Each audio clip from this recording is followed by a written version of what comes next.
You are now entering the horror section.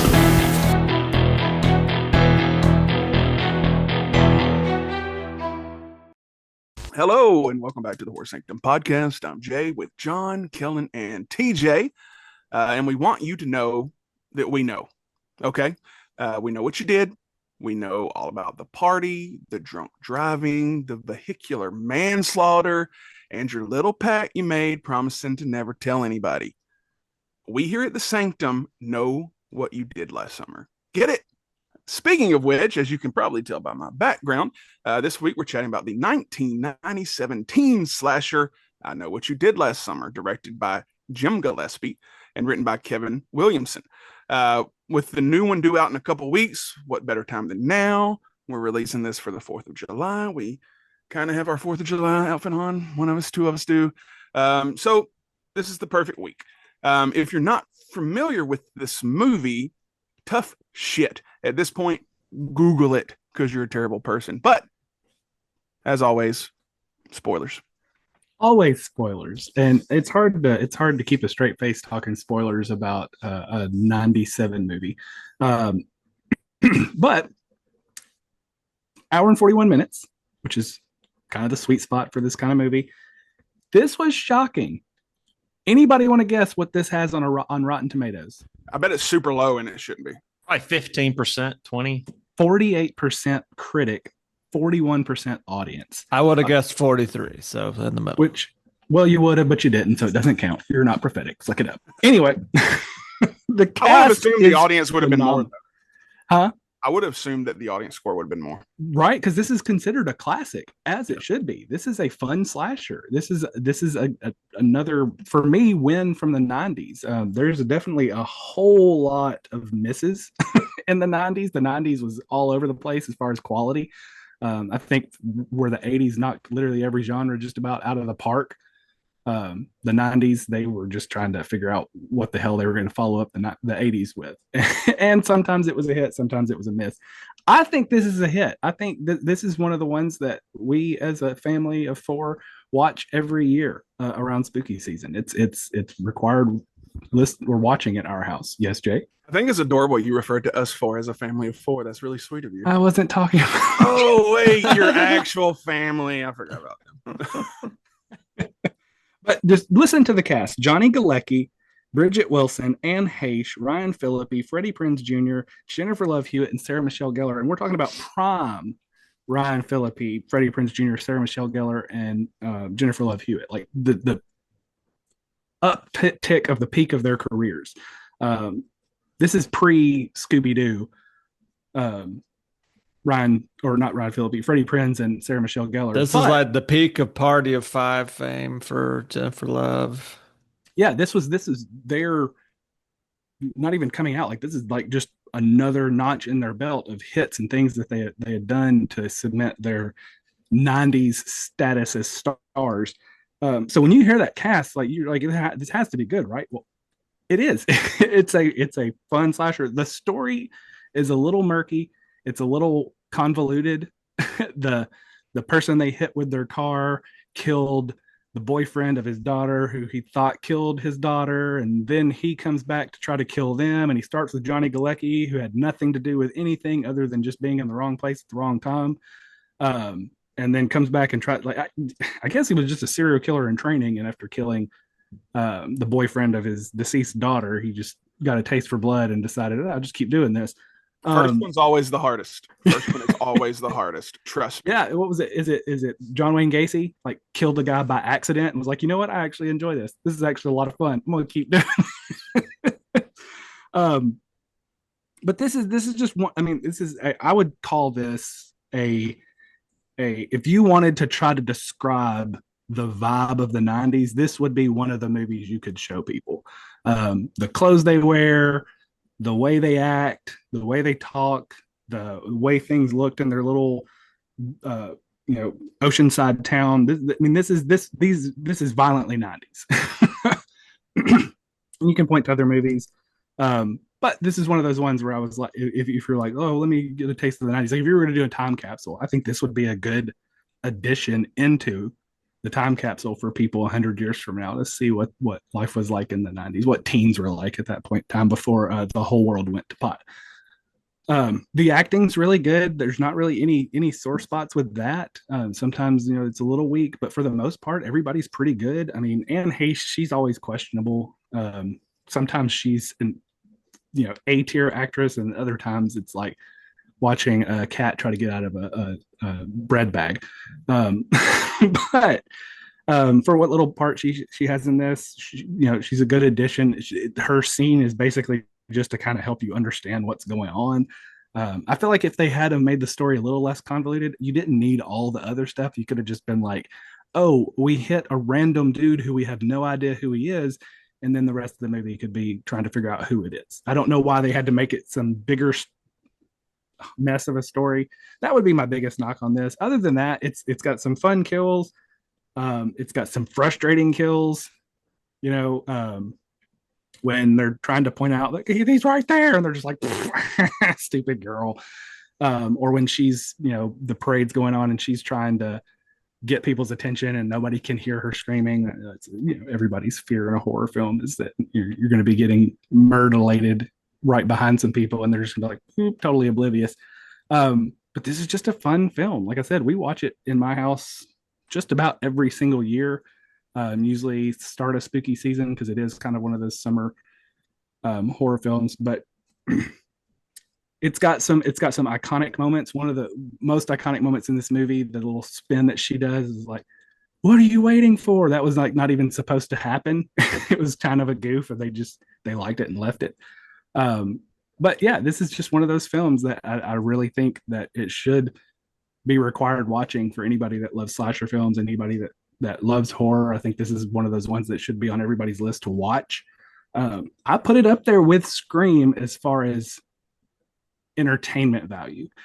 I don't think it's the quality of Scream as far as overall, but as far as an enjoyable film in that same vein, a group of friends getting picked off one by one, I think you could put this right up there with that. Like, hey, Scream, that's S tier. This is just right below it as far as 90 horror movie. So yeah, I really enjoy this movie. I don't know why anybody wouldn't. I am kind of nervous about John's face while I was talking, but I'll pass it over to him to hear why I'm wrong. I saw this in theater, and I don't remember what I thought originally. I probably liked it, and I watched it like a year ago, and I think at the time I really liked it, and I watched it again, and I don't know. I kind of mixed bag on this one. It's not bad, but I'm sorry, I got to break some hearts here.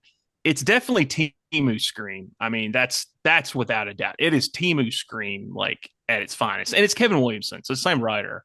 But I think you spoke on the convoluted plot. I think the reason for that, I think he was trying to weave in this intricate tale, kind of like in Scream, but he really didn't have a way of doing that without being confusing, because it is a confusing story. Even by the end of it, when you see the reveal, you're like, what? You're like, okay, that guy, you're trying to put it together. And it's not that it's not smart. It's just confusing, I would say. It's like a little bit too complicated for what it is, maybe. Sometimes more straightforward is better. I think that I will say, for the positives, it's a 90s film. There's a lot of lens flares. It's beautiful. I love 90s lens flares. I think it's great. I love the style of 90s films.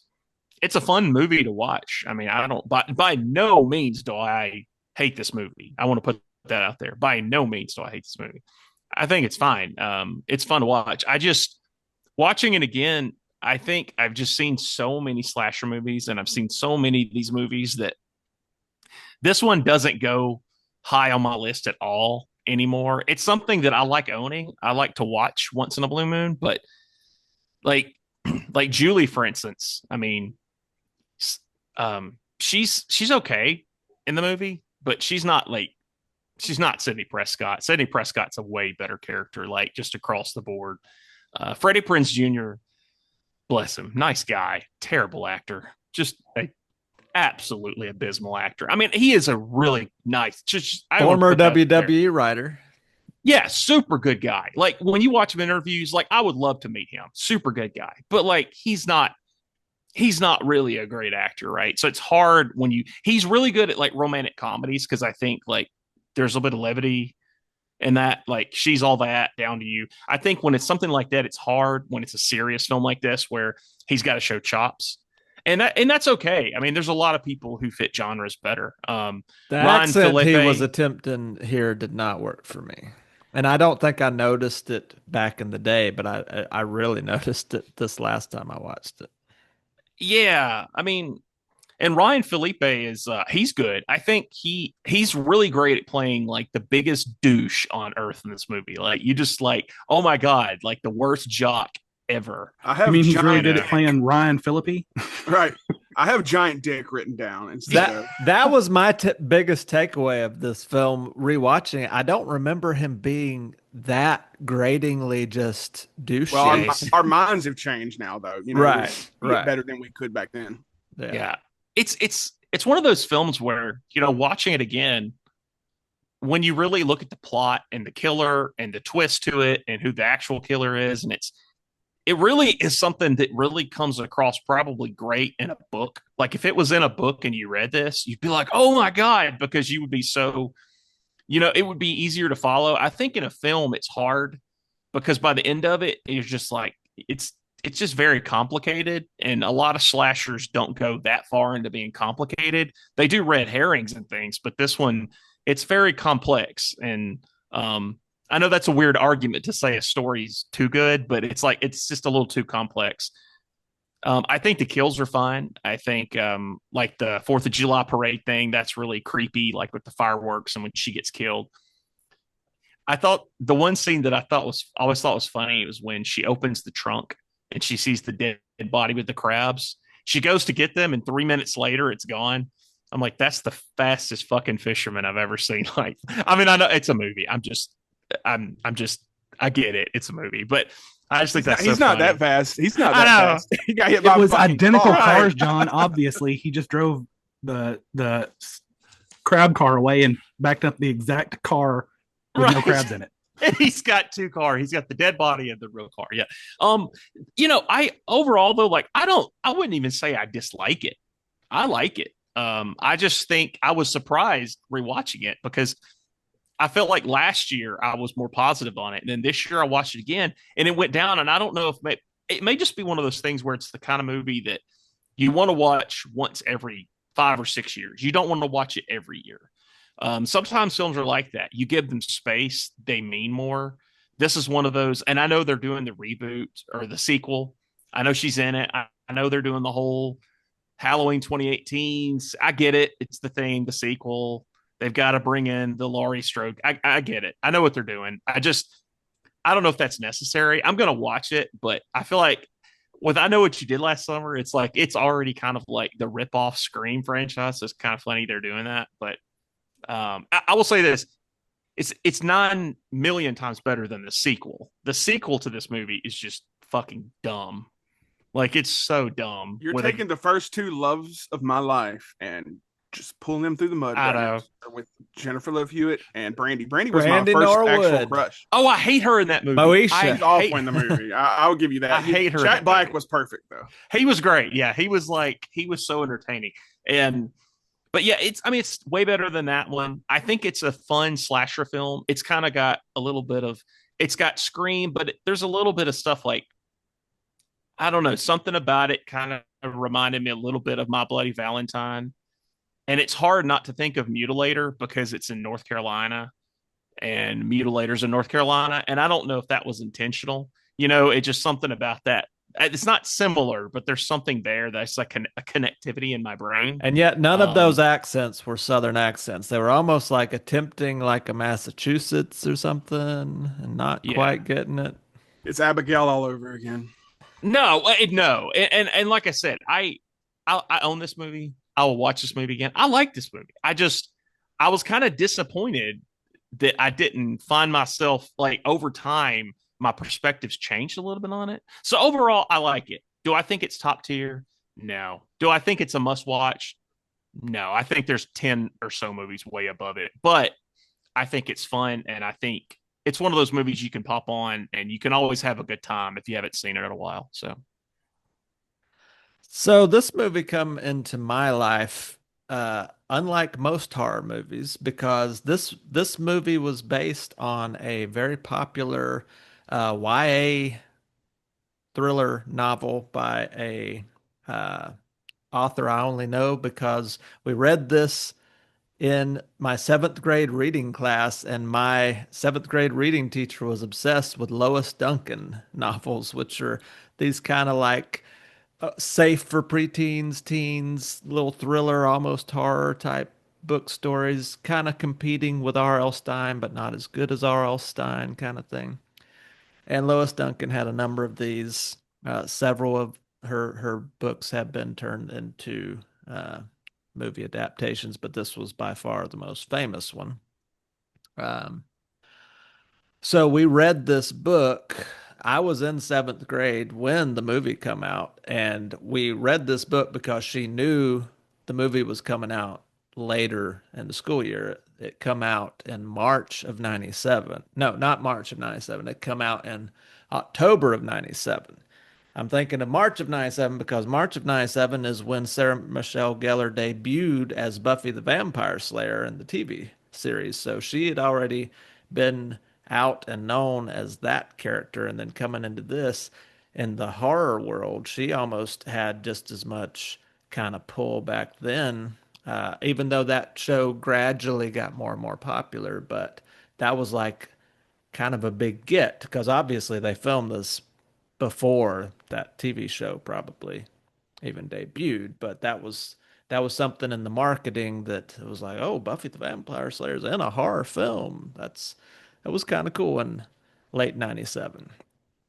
Anyway, we read the book. This was one of the few instances by the time I was in seventh grade where I actually read the book before I saw the movie. Because in terms of horror films, I usually do the movie first with the handful of Stephen King exceptions. But I really loved this movie in the late 90s and even into the early 2000s. And I watched it a ton. It was on cable when I first got cable, like all the time. Uh, I've always kind of lumped like those late 90s horror slashers, the horror slasher boom of the late 90s. I always think of three films. I think of, well, Scream and Scream 2. But there's Scream, there's this one in 97, and then there's Halloween H2O in 1998. Of course, there's the sequel to this film in 98 as well, but really it's those three I consider. Scream and Scream 2 I just kind of put on the same level together because they were back to back 96, 97. But I think of the Screams, this movie, and then Halloween H2O for me, that was like the best of the late 90s slashers. I also throw in Urban Legend in 98 in there. I really do like that one. That's like the 4, 5 best of all these things. And there was a ton of other really not good ones. You forgot The Faculty, but I'll let it slide. That's not a slasher though. That's fair. Yeah. That's a body snatcher movie. But yeah, I would include that in the late 90s horror, but not late 90s slasher. This movie would not exist if not for Scream. I mean, that's just what it is. If Scream hadn't reintroduced the slasher film to a whole new generation of people in the 90s, who knows where we would be with, they may have never rebooted the Halloween franchise. They may have never done a lot of things. There certainly wouldn't be 6 going on 7 Scream movies at this point. This film probably never would have got the 2 sequels it got and a reboot coming out later this year. But, I probably hadn't seen this movie. I watched it a lot, like I said, in the late 90s, early 2000s, even maybe to mid 2000s. I've owned this film on DVD probably several times over the years. I currently own this film on DVD and the sequel. The first sequel. I've never seen the third sequel because it got I've such never, terrible for reviews. someone who watches all the shit on this show, I've never seen it either. I was thinking about that today. I did watch the show though. Did anybody else watch the show? No, I wanted to, but then it got canceled after one season, didn't As it should have. it? The Scream series was better than this. But the Scream series was kind of weird because they tried to do a weird mask. That mask was scary. And it had the girl. It was very creepy. Darling. That was the first time I ever saw that girl from Strange Darling. I can't think of her name, but she was good in it. Yeah. Anyway, all these different adaptations, pretty much everything for if we're calling this the I Know What You Did Last Summer's series or the genre of whatever the series of the films, this is definitively obviously the one everybody goes back to, which is why they're remaking it. You'd have to reboot it with all the crap that's come after the first one, right? To really get an impact at this point. And it's been long enough. I was kind of thinking, wow, they're already doing that. But when I think about it and some of the things that got reboots and legacy sequels and stuff, like from the 70s and 80s, like in the 90s and early 2000s, it's like, no, it's been almost 30 years. It's probably about time for it. So I give it a pass. But yeah, I mean, what everybody was saying about the cast was four faces that everybody knew in the late 90s because they were all the it kids. They were, young, early 20 somethings, pretend to be late teen somethings. And at the height of their marketability, I guess you'd say, before all of their careers took a downward spiral at a certain point. Probably the most, I mean, it's a toss up between Sarah Michelle Gellar with all the popularity she got from the Buffy franchise. People just bleed that with Joss Whedon and how many seasons that went. But between her and, I mean, Ryan Phillipe, for a hot minute there, was like a big name actor. He was doing stuff, several years after this film that was at a much higher level than what most of the other cast was doing. Like, he was someone that people thought Oscar potential at some point, and then at some point his career just kind of fizzled out. He did marry Reese Witherspoon. They had a messy divorce, had some kids. His career kind of took a side, I think, to hers for a while there. And, it happens. The Hollywood thing that just doesn't quite work out, right? But he's actually been in a couple series that were really good. He's still a really good actor. And this film, I don't think, other than Franklin and the Texas Chainsaw Massacre, I mean, he was always annoying and a douche, and he's supposed to be a douche. He's pretend to be a jock, but he's a skinny little kid in a oversized sweater, and he doesn't really look the part that he's playing.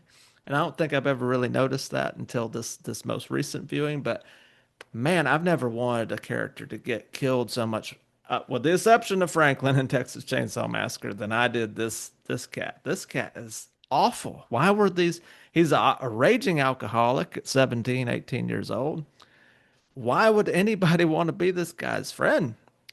I mean, he's not that good looking. He's not that smart. He's not that talented. He's awful to everybody. I mean, this guy, they should have just threw him under the bus, say he was driving. less better off with our lives that this guy not be part of it. But, you couldn't have a horror plot if that were the case. Wasn't he rich in this movie, or his family rich? Yeah. Doesn't that help everything? Probably. You want to be friends with the rich people, which is why the Galecki guy was pissed off at heartthrob guy. What's his name? Freddie Prince's character, because I guess they used to be friends. Then he tried to hang out with rich people, but he's not rich people. He's fisherman people. And in any of these fishing towns, you got rich people that probably own the the companies that do the fishing, and then you got the people that do the fishing for those people. There's always this us and them kind of dynamic. And you don't know what it's like on the docks, right? Like that kind right. of. You don't smell like fish. They got that salt life. Yeah, salt life. Right, living that hard salt life. Douchebag. Right, but I mean, I don't remember some of the kills being as gruesome as they were. Like when Galecki got it, like through the head. I was like, oh, I don't remember it being that gory. Because a lot of these late 90s films, they lean more to kind of cutting away or not showing too much. And I was like, oh, that was a surprise for a film that was based on a YA novel, to get the hook through the head. But this was the first film that I think did well the whole urban legend of the guy with the hook for a hand. Of course, you don't really get the hook for a hand until the end of it, where his hand comes off, and then it gives you an opportunity for a sequel. And oh, they never found the body, that whole thing. And what John was talking about, the convoluted nature of I think the reason I never remember exactly who the killer is or exactly what the thing is because it's so convoluted, it never sticks in my head. So if I don't watch this for a number of years, it's almost like I'm an amnesia victim and suddenly I'm just seeing it for the first, like I remember moments, but I don't remember like who exactly was the killer again. I know he's a fisherman, but why did he do the thing and who was the guy? But I think that owes a lot to the early 80s slashers where it was more of a whodunit type thing. I think they tried to marry what Scream was doing in with this. But then if you really dig into the Scream movies, they get progressively and progressively more convoluted like that. So it's not really like it was all that off brand for what these late 90s slashers were doing too, because I mean, the first one was a little convoluted, but then the second one progressively more convoluted, the third one more, and it just snowballed for that first trilogy. So I give that a pass, but it is probably an issue with the writing. I think the writing in this uh, kind of it smells of a rush job to me, especially because we know Kevin Williamson wrote it and he's a really good writer. He wrote Scream, and I think he wrote didn't he write the second one too? Yeah, and this was all in the same era. They were like back to back to back. They wanted him to write H2O, but he was too busy. He couldn't do it. So, um, it has a lot of those hallmarks that make the Scream movies good, but it also has a lot of hokey stuff that feels kind of thrown together. And you get this mishmash thing that's so 90s that at this point now it's nostalgic. A lot of the things that would become uh, overdone, I don't think they felt overdone in 1997, 1998, right? So many things tried to follow the same Kevin Williamson Scream format that going back at it 25 plus years later, it seems like it's a little overplayed out now. And having not seen it in probably 10 years, I was noticing, oh, some of this didn't age as well as I thought it did. I still like it. I still think it's infinitely rewatchable. I don't know, similar to John, that I'd want to rewatch it like every year. I don't think it has that like annual appointment viewing, and it's not tied to any kind of holiday or anything. At least not a real holiday. Whatever they're celebrating with their parade and their It's beauty July pageant. 4th. Is it July 4th? Yeah. Oh, Somebody, I think the maybe it might be John fireworks. Galecki that says Happy 4th of July. Or somebody says Happy That's right. 4th of July. I forgot about that. But I see, I never think of it as a July 4th movie. I mean, I Yeah. guess we're releasing Well, there's it only for little July 4th. specks. There's only little specks that suggest that It is. could 'Cause have even when been we dropped it for this week, I was trying to think of a 4th of July movie like Uncle Sam, right. Independence Day, which we'll get to eventually. But I'm like, oh, wait a minute. And then I kind of looked back at the synopsis. Like, yeah, it was July 4th. I would have never thought of it as July 4th, even if they mention it in passing. Like, it just seems like it's this little festival in this fishing town, right? That they celebrate every year. But make it July 4th. They do shoot fireworks one time. But I'm from a little town that shoots fireworks anytime they get enough money to buy some, just to. So it reminded me of just a small town. We're just going to have a hootenanny and have a beauty pageant and a parade and shoot some fireworks because that's what we do in the summertime. So, but having said all that, I do like this film. I don't think it's a classic, but in that late 90s slasher boom that we got, it is one of the tent poles. And I think this first one, not anything that come really after it to this point, because the remake has not come out yet. It's really the only standout. But I think it's good. I like anything with a hook for a hand killer. The Kevin Williamson stamp is still strong enough to where it's watchable. The talent in it at the peak of their powers, I still like it. I don't love it, but I like it. What say you, Jay? Yeah, I guess it's a sub genre, but like small town horror, those are my jam because I think we all grew up in small towns. Like, Yeah. I'm from the third smallest county in this state, so that stuff caused me like this. Clown in the Cornfield, Scream was a small town, right? Thanksgiving, like I just like where the town itself is another character and probably the best actor in some cases, but it also, I think the whole movie plays on, like, it's based on whatever book you mentioned, and of course the hook on the hand urban legend. It's But just I I didn't know really what you did last summer. It was the name of the book. same Yeah. name. Yeah. So it just, the whole thing is just kind of a metaphor for small town irrelevance and that fear that when you grew up in a small town like Trousdale County, you're going to stay there your whole life, right? And you look around and you see other people like Kel and I are familiar with a character named Yappy. He runs a small town and he's older than we are. You know, he thinks he's still clinging on to that relevance. People like that. He looks like he feels gritty. That's that kind of grossness that he is. Like, like that he soap looks that's like, got like you've particles gone in to it. the beach and you've gotten sweaty and you get some sand on you. He looks like that all the time. Like if you were to touch him, it's like 30 grit sandpaper. He's disgusting. I hate him so much. Anyway.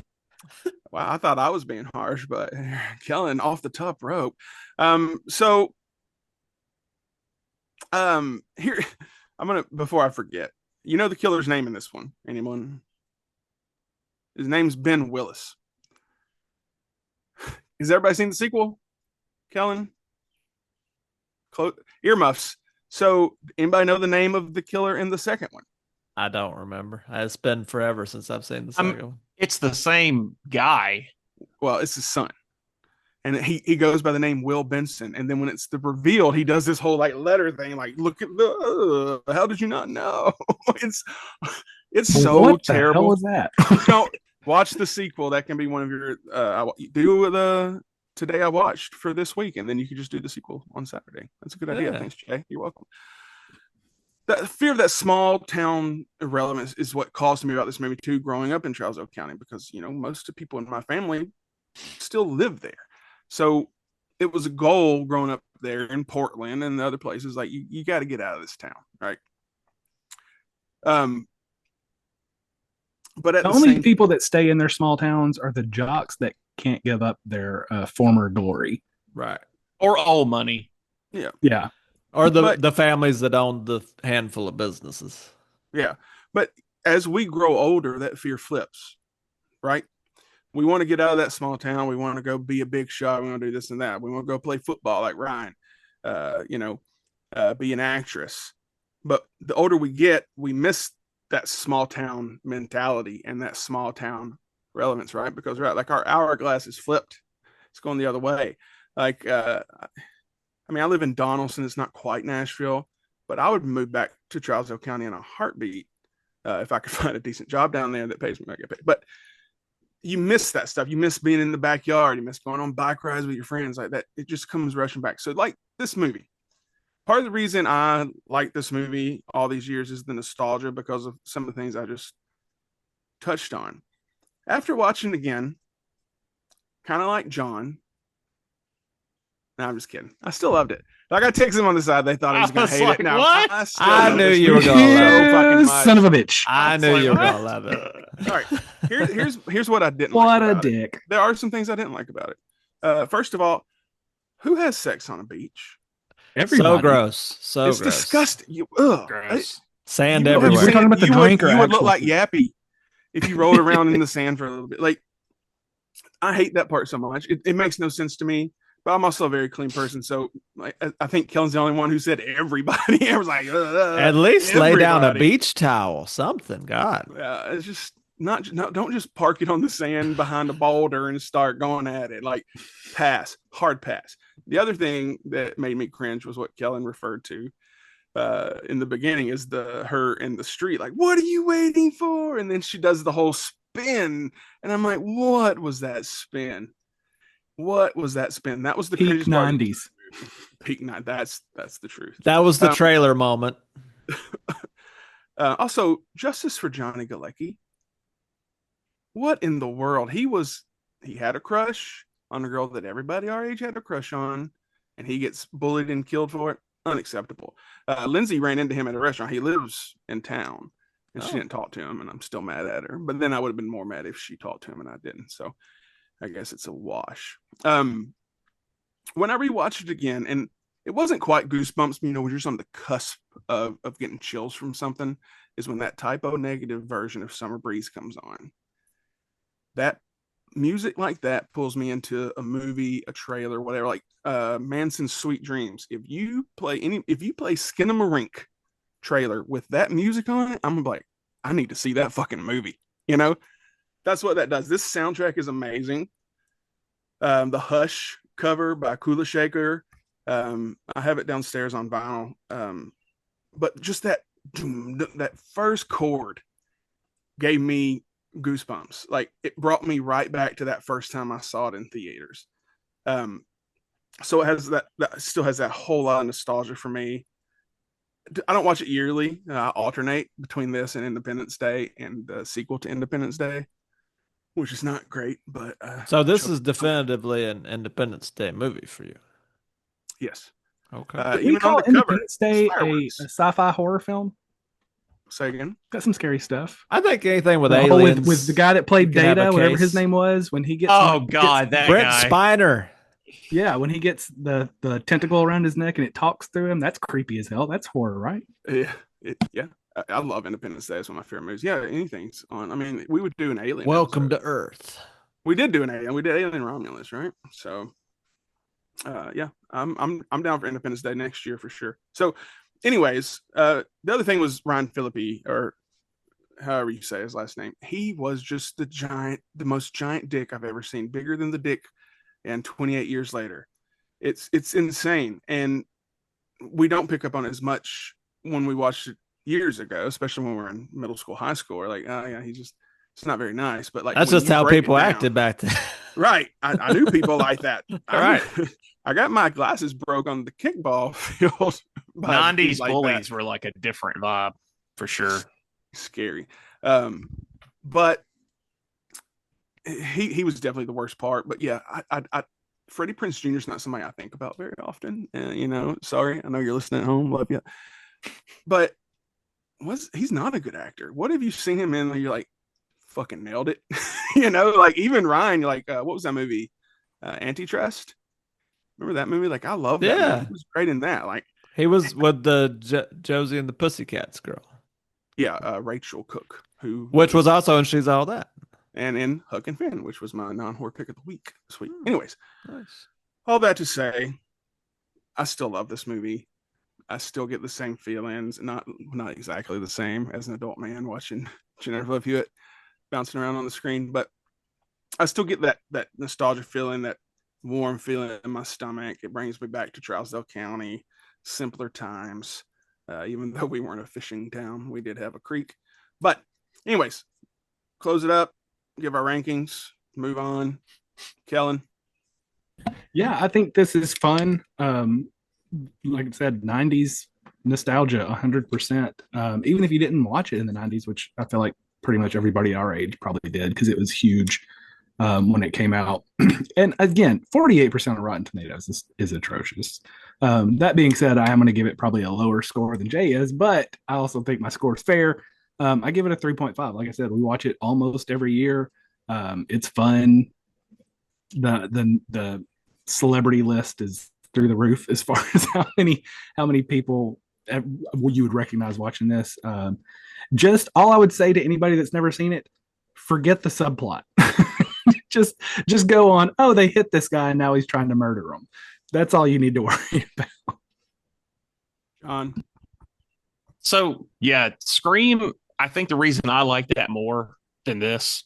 One of the big reasons is the humor and the charm to it. I think Scream, the way they build the characters and write them in that story, it just works. And you really care about those characters. I didn't give a shit about any character in this movie. I didn't give a fuck what happened to them. Even, I mean, honestly, like, it's a fun movie, but I don't care. If they could have killed Jennifer Love Hewitt halfway in this movie, I'd be like, all right, whatever. Worst cast selection, this or Talk to Me? I think Talk to Me was more just it was a terrible movie. I don't know if although I wanted everybody in Talk to Me to die. I was waiting. I wanted everybody gone. I also think the thing I was thinking about today with it was the secret. You know, you think about it, they're 17 or 18. They do this and they keep that secret. It's pretty unlikely you'd have some 18-year-olds be able to keep that secret because you think when you're that young, you're so impressive. One of them would just panic, even if it's like really, that's nitpicky. You got high school boys sleeping with hot teachers and they can't keep that secret. Right. No. And I think with Kevin Williamson with this, it's like he's really good when he's got a great director with him, like Wes Craven or like The Faculty or, even Dawson's Creek. He had Steve Miner do an episode. So I think if you get that pairing, you get Kevin Williamson great. If you don't get that pairing, you get The Vampire Diaries or you get like stuff like that. And that's just sometimes how writers set relationship. So overall, for me, it's a 3 out of 5. I like it, but I don't love it. So, Teach. I think me and John are very similar in our views on this one. The reason it's not as good as Scream is because Scream's just a lot better. It's a lot better written. The characters are a lot better written. This has the framework that's almost like it's based on Scream, but it was written in like a third the time and didn't have a polish to shore it up a little bit. But that being said, all the positives, the nostalgia, just remembering when it come out, like it hits the feels. It's a little clunky in parts, but it's still rewatchable. Although I don't know that for me personally as rewatchable as it used to be, because now Ryan Philippe's character is just so much more grating to me than I remember him being. But all that said, I still give it a 3. I think it's a little above average for the era that it's in. Fair. Scream is definitely better, and I'll give it to you, John. You don't really care about these characters, where in Scream you do, but you can't always have a Dewey, right. The only reason you care about these characters is because they were the hottest for people at the time that they could make this movie with. I can't remember the last time I watched this. I don't remember what I gave it, but watching it again, I'm sticking with a 4. Really? Yeah, I love it, but I give Scream a 5. Scream is definitely the better film. I don't know. There's just something about it. Maybe there was some other connection in my mind that I'm tied to. I don't know, but there's another movie that I have a nostalgia for that I'm going to watch this week that John has watched recently, and I didn't know anyone else knew about this movie, but it was Venom. Oh, I love Venom. The 2005 movie. I watched that in the theater in Nashville on one of my many trips to Nashville before I moved to Nashville. I don't know what it is about that movie, but that gives me the same nostalgia now. It's not a fucking 4. It's fun. It's a 2.5, but it's fun. Fun. Right? It's bad CGI snakes. Yeah, and it's just like the last couple of movies we've done, like Hell of a Summer. It's stupid. It's not a good movie, but I love it. What was the other one that Until Dawn? That was 2 against 1 on that one. I still hadn't watched it. Oblivion, and I liked it. Like I'll buy it. Like it was fun. It was dumb. It didn't make sense. But I need to watch it now though, because on social media I see all these people blowing up like on Ready or Not, and I want to know what that's all about. Yeah, there's definitely some good kills in it. I think they did give me that. So I think that gives us a 3.37. We'll call it a 3.5 for I Know What You Did Last Summer, 1997. All right, that's it for this episode. Be sure to subscribe to our YouTube channel, to wherever you listen to this podcast.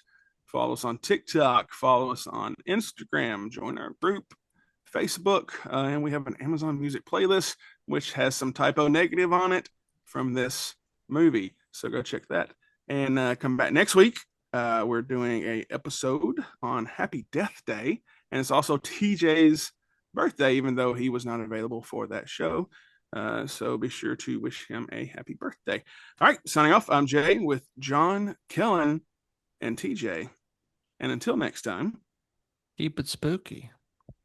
And don't watch the sequels to this movie.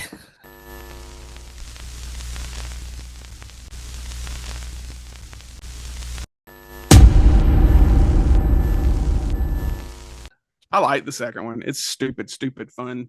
The second one's all right. Just because Jack Black is just fantastic. Who's that lady that's in the hotel in the bar? I forget her name. She's like a 90s actress.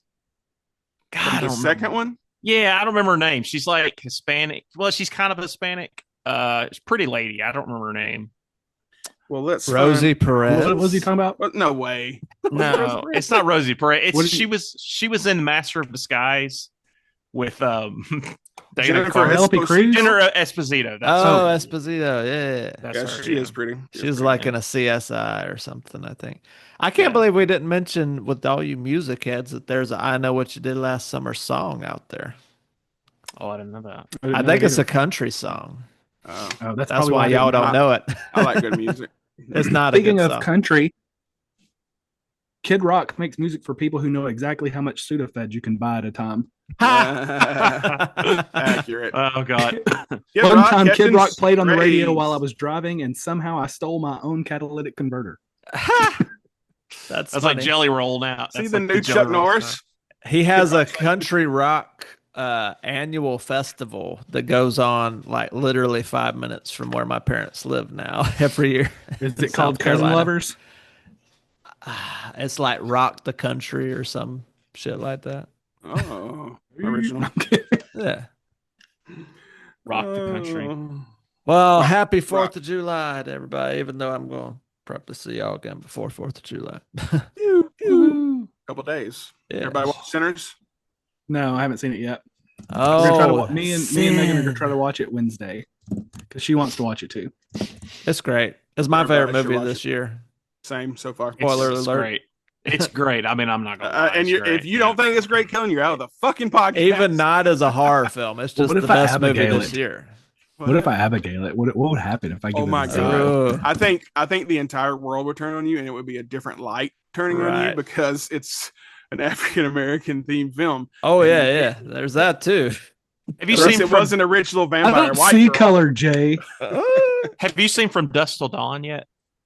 The original with Selma Hayek and Yeah. Quentin Tarantino and yeah, great movie. Okay. I had What'd that. you- I did you actually like had it? that movie on PSP.